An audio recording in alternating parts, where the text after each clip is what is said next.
Hey, Holy Trinity family. Hope you had a great Mother's Day weekend. My name is Daniel Lee, and I'm Program Coordinator for the Center for Public Christianity. And I'm Crystal Lee, and I'm Assistant Professor at NC State. Well, we wanted to share a little update and discuss an issue that we've had to face a little bit in this season, which many of you have had to face as well, which is the issue of disappointment.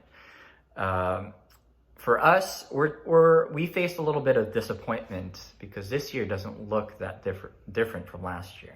Last year, as many of you know, Crystal had 2 major surgeries. One of them was a liver transplant for a rare disease, and we're thankful to God that He provided a cure for that disease through the transplant. But we were at home a lot last year recovering, and it was tough. It was tough for Crystal especially. And so this year we were looking forward to being able to do things that we enjoyed, again, like traveling and seeing friends in other places. And but we've been unable to travel, as many of you have experienced. And so that means I've missed on things like my nephew having his first birthday party, which in Korean culture is a big thing.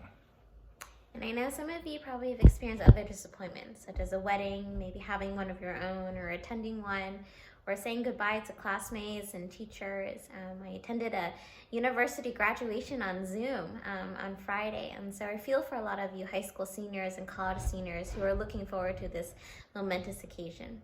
So coronavirus has brought in itself a lot of disappointment, and as Lauren Wittenberg, one of our Holy Trinity members, had said at a New City Fellows class, she said, COVID has robbed us of many things, and that is true.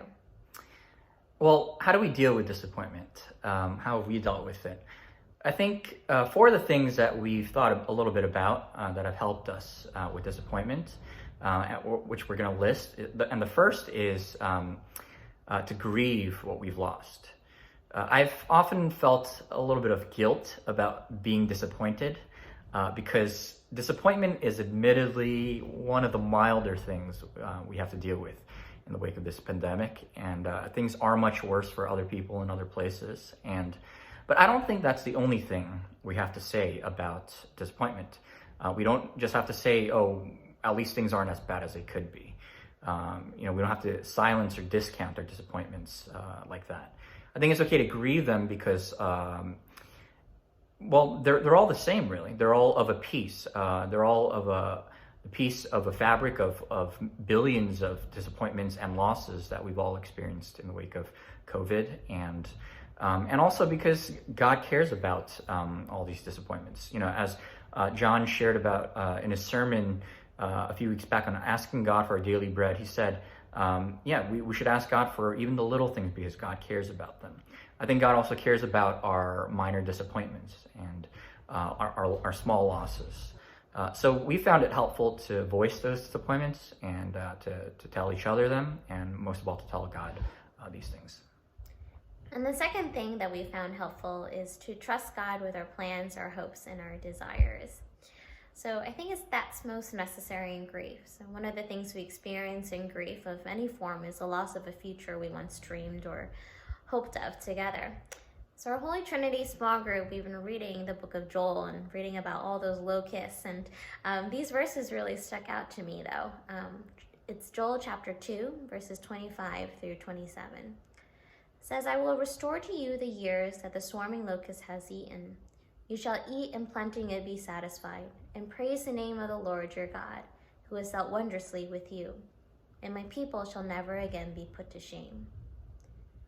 And the idea here is really just to place in God's good hands and in His future the plans and the hopes that we make for ourselves. And this requires trust in God's goodness and in His attention and care over the little details in our lives. And the third thing that's helped us is to give thanks for all the good things that God has already given us. And that means counting our blessings. Now, this isn't necessarily discounting our disappointments, but it does put them in perspective. It keeps us from having a grumbling or blaming or just a discontent heart. It allows us to be content even as we grieve these little losses. So it's good to name these things and to give thanks to God for them. Some of the things I'm thankful for are Crystal's health, jobs, the ability to stay connected with our friends. Exercising at home, enjoying a little time to read, or working on new hobbies. And so the last and final thing we found helpful is really just to find new joys, to find it in the little things every day. I've gotten more into taking care of my indoor plants, like the one behind us, as well as cooking. And I love to eat new quarantine snacks, or watch a new TV show, read a new book, or call an old friend.